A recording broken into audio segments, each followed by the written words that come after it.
This is apparently the way that Al Roker hangs out. Let's just get a wide shot. Look at that. Ooh. It's just a calm day here at HuffPost Live. You're playing that mellow music, you know. There was that nice mellow music indeed. It's 10 years ago this month since Hurricane Katrina hit the Gulf Coast, the costliest natural disaster in American history. But Katrina was not the deadliest natural disaster in US history. That ominous title goes to the Great Gulf Hurricane, which hit Galveston, Texas in September of 1900. The gripping story of that hurricane is told in a new book, The Storm of the Century, by one of America's most beloved broadcasters, Al Roker, who joins me now. Thanks for coming back, Oh, good Al. to see you, Josh. Lovely to have you here. The Zeppelator? The Zeppelator. That's right. I like that. Okay. The Zeppelin, you The were saying Zeppelin, earlier. yes, the Zeppelin man. I like Next it. time I'm on the Today Show, you should just introduce me like that and not even say my real name. That's it. Well, that is going to be now your real name. Okay, I love it. Tell us about what Galveston was like at the time. What kind of a city was it? You know, it's interesting in that 75 years earlier, it was a little backwater outpost that was occupied by Jean Lafitte the pirate. By 1900, it was a bustling port city, a town of 37,000, more millionaires per capita than any place in America.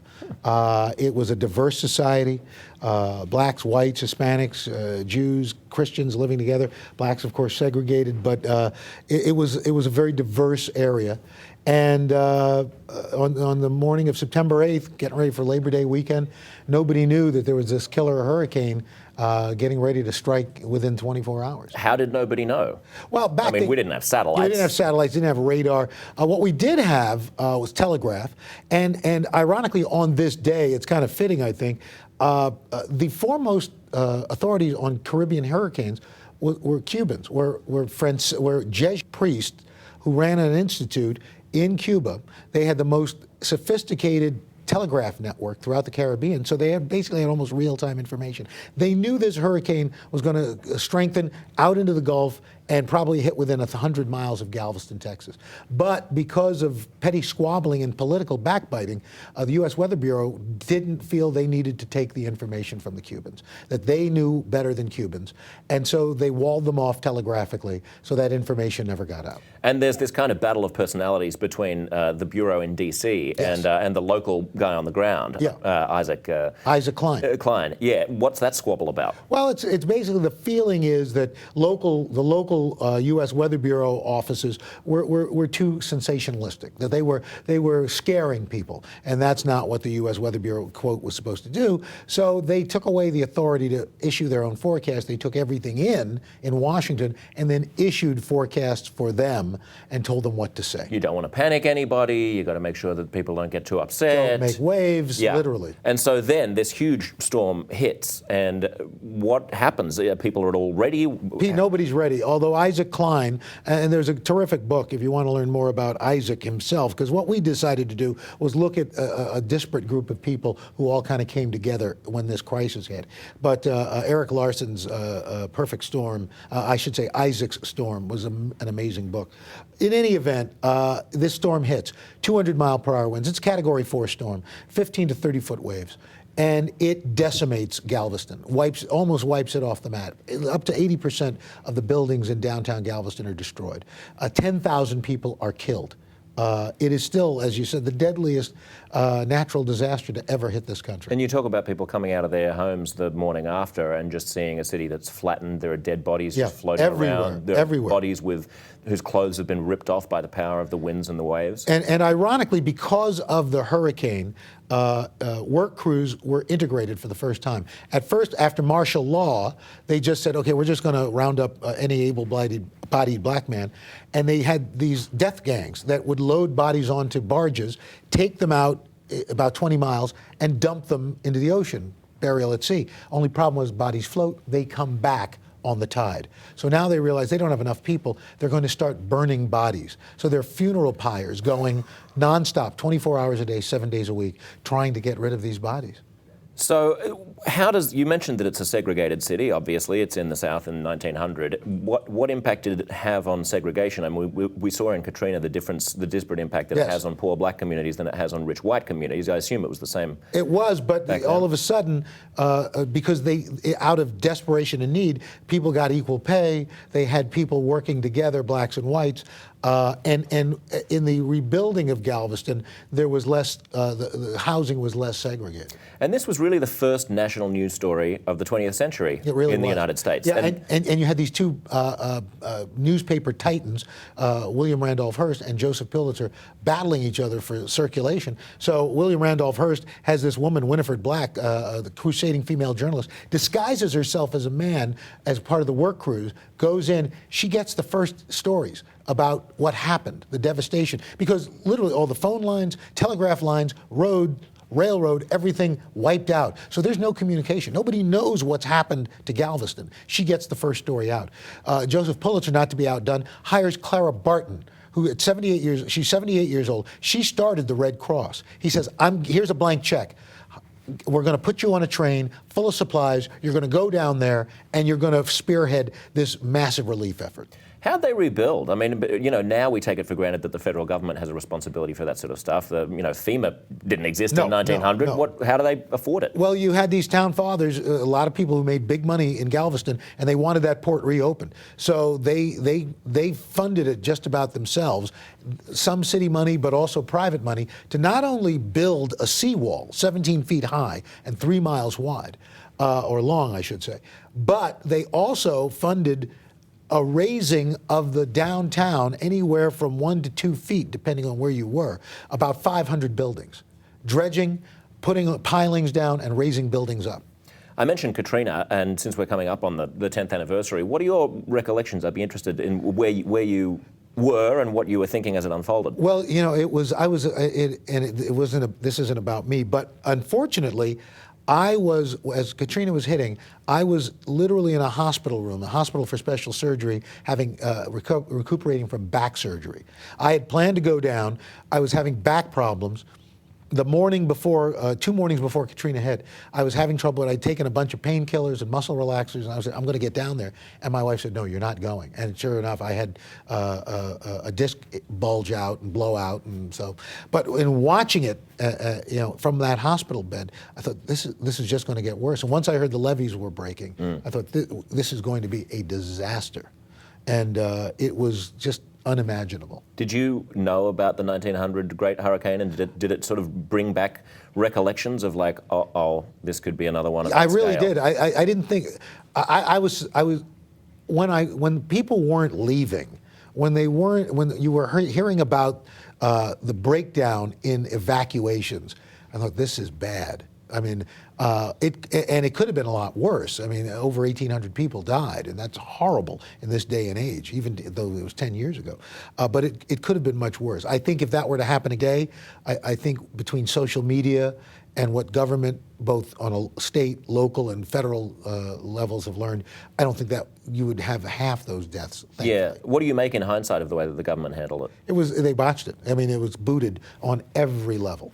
From this, I mean, so many people were let down by their local, state, and federal government. It was almost criminal. And it sparked a national conversation about race as well. I mean, certainly did. You know, that it was so stark, the difference between the experience of Katrina, different races in New Orleans. And I just came back from there. We're shooting a story that we'll have coming up for the 10th anniversary on today, and you go to the lower 9th Ward, and there are still homes that are destroyed. There's still empty lots, vacant lots, and yet many other places have bounced back, have come back. Yep. We interviewed a church pastor who still hasn't been able to rebuild his church. He holds services in his living room. It's sad. Yet other parts of the economy there have bounced back. 800 restaurants before Katrina, now there are 1,200 restaurants. The population is slowly coming back, both white and black. But you know, there are still pockets that there's still big problems. So what do you do about those pockets? What do you do about the 9th Ward? I mean, do you try to revitalize it? Do you try to bring life back into those parts of the city? Or do you say we're just going to have a smaller, more concentrated city and we do something else with it, create a corporate park or something? Well, I think you do. I think you have to bring it back. I think, you know, I think CVS is finally, they're the first corporate type that's going in and saying, we're going to build here. We're going to put because they don't have a pharmacy, they don't have a grocery store, they don't have a bank. Everything they need to do, they have to go outside of the 9th Ward to do. The services you and I and folks at home take for granted. So as more businesses, if you build them and put them in, people will come back. When you think about the failure of infrastructure that led to the levees breaking, this was really not just a natural disaster, it was a man-made disaster. Do you feel like we're doing enough to be able to weatherproof our cities, not just from hurricanes, but from all kinds of things? This whole infrastructure debate about, are we spending enough? As climate change takes hold, we are going to see that our infrastructure can't hold. Arlington, Texas, just yesterday, they had over 7 water main breaks because the water mains are old. When there's demand for heat, more water, those systems can't hold it. I mean, here in New York City, largest city in America, we have 2 water mains that come from the reservoirs. They're building a third, but they have not been able to shut down either of those 2 systems because they're afraid. They're so old and so the infrastructure is so bad that the only thing holding them together is the actual water pressure itself.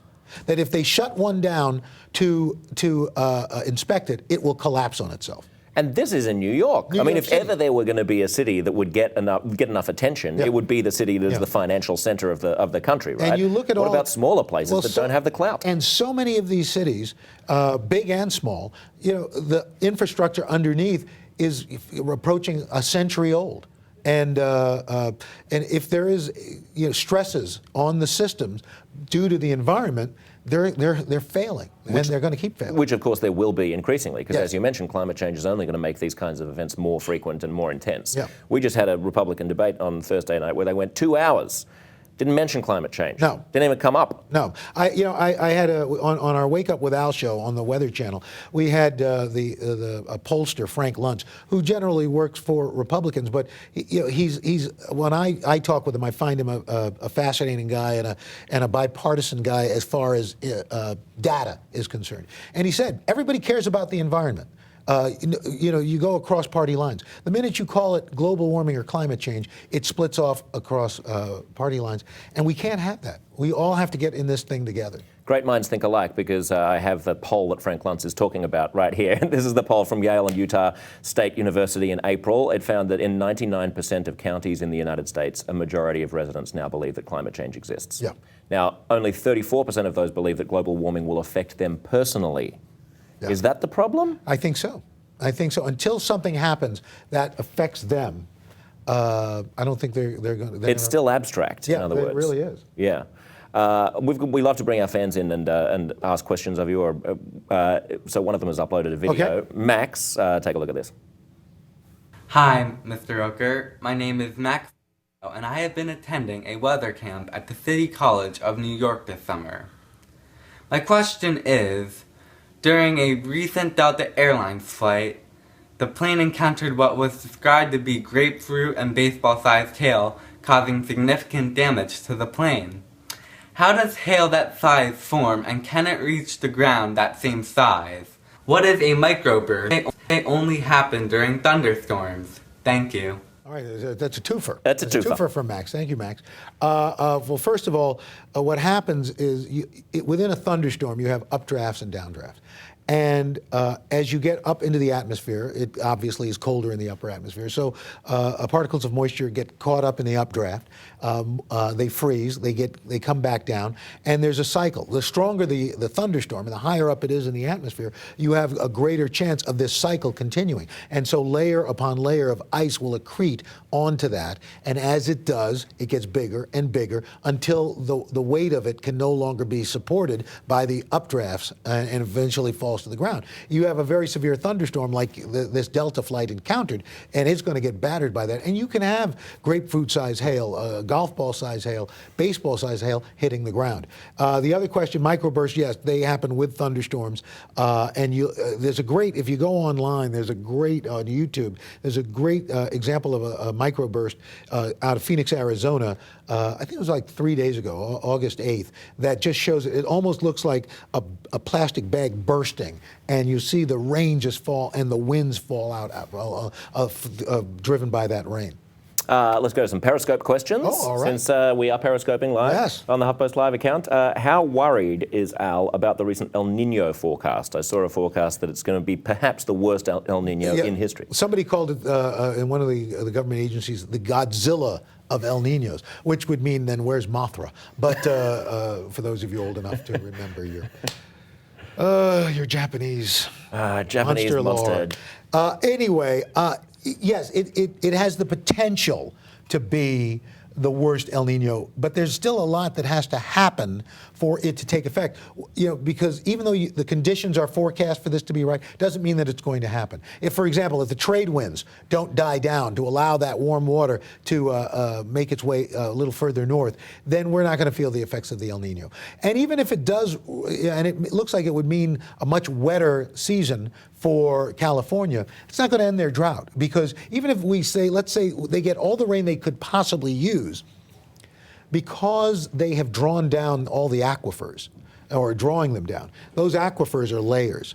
And as those layers collapse, they can't be uncollapsed. Right. So now they can't be recharged. When rain falls, it's got nowhere to go, so it runs off. So we could be looking at massive flooding and mudslides because of all the wildfires that have happened out there. That's the thing. I was on the radio this morning. I was guest hosting Sirius XM this week, and one of the producers was saying, well, wouldn't this be a good thing? Because, drought, and then you want lots of rain. I'm like, but that's climate chaos. You can't just have two extremes that even out to the median. It doesn't end up coming back to the average. No. You don't want drought and then floods. Yeah. The thing about El Nino that a lot of people in the States don't always realize is it is across the entire Pacific Ocean. I mean, in my home country of Australia, it causes horrible droughts at the same time that it's causing flooding here in the western United States. It causes fewer hurricanes in the Atlantic, but more in the Pacific. I mean, as we've seen this year already, and that's there was this, I don't remember who he was, but there was some senator who got on the floor of the Senate this past winter and holds up a snowball on the floor of the Jim Senate. Inhofe. What a moron! Yeah, I mean, because his point was that global warming, climate change can't be real because it's snowing I've got outside. A snowball. Yeah. Are you crazy? I mean, it's called climate change. Climate doesn't just happen outside your door, sir. It happens all around the world. And when I saw that, I thought, I can't believe this. He doesn't even understand what the theory is. No concept. I got a snowball. Yeah. What do you make of it? Do you want to build a snowman? Do you want to? I mean, who are you, Elsa? Let it go. What do you make of the president's plan on climate change? Look, I think it's very ambitious. I don't know how much of it is going to get done, but I think you've got to raise the bar so that if you don't hit those things, at least you're still having some impact. I would rather have a high bar and not hit it all than have a low bar and not have an impact. Yeah. Another Periscope question. Any new technology on the horizon that'll make weather predictions easier? I'd also add to that and say any new technology on the horizon that would help mitigate climate change. Well, no. I don't think there's anything that's going to mitigate climate change. I mean, we need to, there's technology right now. I mean, look, fossil fuel has its place, as does clean energy like solar power, wind power. There was just a story today we had on Wake Up with Al about how they're using more wind power in Washington, D.C. They'll put in more wind turbines to power the D.C. government. I say if they just strap wind turbines to the Senate and the House all the hot Congress, air. The hot air. Can you imagine how much we could generate? Just get Ted Cruz to filibuster. He'd power a small city. In terms of the racial lessons from Galveston, from the Great Hurricane, and then from Katrina, what do you make? I'm interested in what you make now of the Black Lives Matter movement and the fact that this level of segregation continues to exist in American cities. Earlier this year at a rally, the Republican Ben Carson was poo-pooing the Black Lives Matter movement. Basically, he caught a lot of people off guard. I want to take a look at what he said. He said we need to talk about what the real issues are and not get caught up in silliness like this matters or that matters. Of course, all lives matter. I don't want to get into it. It's so silly. Black lives are part of all lives, right? When we're talking about a culture of life, then we ought to be talking about a culture of life and not allow ourselves to get caught up in all the divisive rhetoric and terminology and political correctness. It's the reason we can't make any progress as a society.